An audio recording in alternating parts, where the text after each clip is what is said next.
Saya ada tadarus online. Lepas tadarus saya ada khatam Quran. Nah, ini bil tinggi sangat ni, bahkan saya betul-betul marah ni, Pak. Oh, awak kira awak punya marah, saya punya marah. Ada awak fikir? Halo, Cik. Isteri saya tengah marah ni, Cik.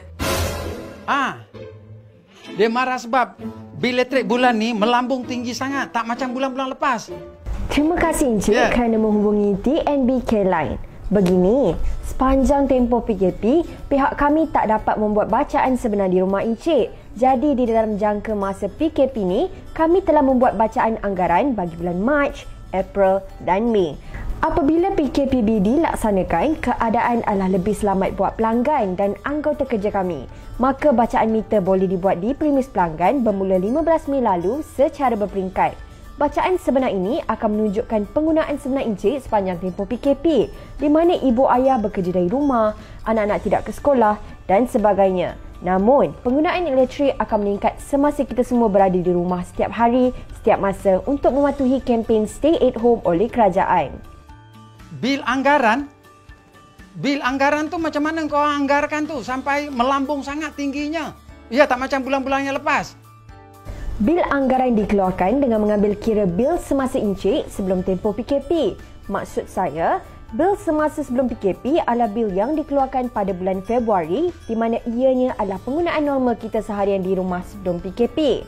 Kalau mengikut data kami pun memang terdapat purata peningkatan penggunaan elektrik oleh rata-rata pengguna sehingga 20% ke 50% lebih dari penggunaan biasa. Oleh itu, jika bil-bil anggaran yang telah terkurang charge sebelum ini, pakinya akan dimasukkan ke dalam bil bulan Jun.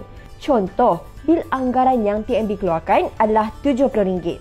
Tetapi bil sebenar selepas kami membuat bacaan adalah RM100 setiap bulan.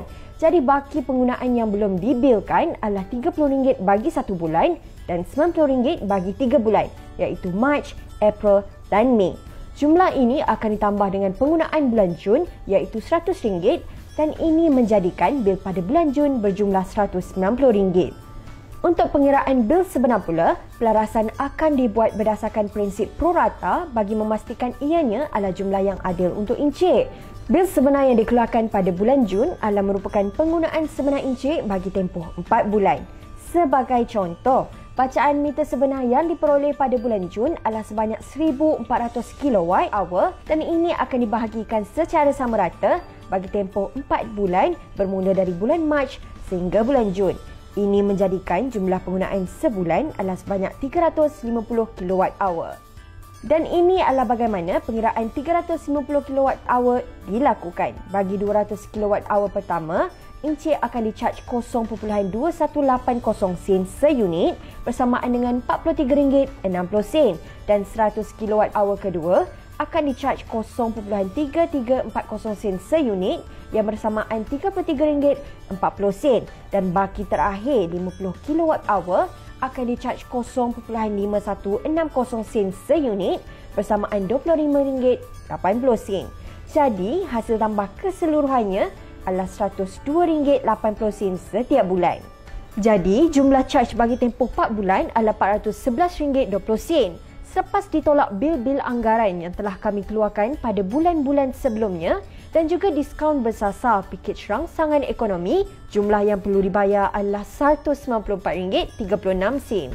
Tapi Encik jangan risau sebab pelanggan sememangnya hanya akan bayar apa yang mereka gunakan. Bukan itu sahaja, bagi membantu mereka yang terkesan dengan peningkatan bil sebenar dalam tempoh PKP ini, TNB telah mewujudkan bantuan ansuran pelan bayaran mudah secara automatik sehingga 31 Disember tanpa sebarang charge tambahan. Oh, ya. Tapi Cik, nak tanya sikit ni. Macam jiran sebelah rumah saya ni, dia sepanjang PKP ni tak pernah ada kat rumah. Tapi kok bilnya tu macam mana tu, Cik?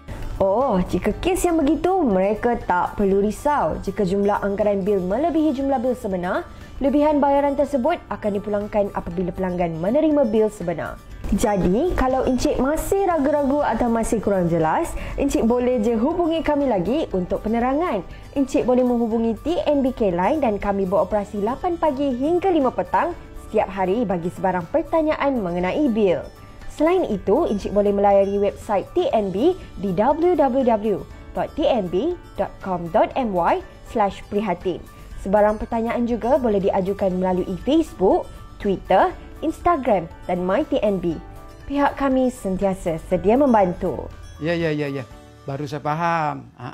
Ya, terima kasih, Cik.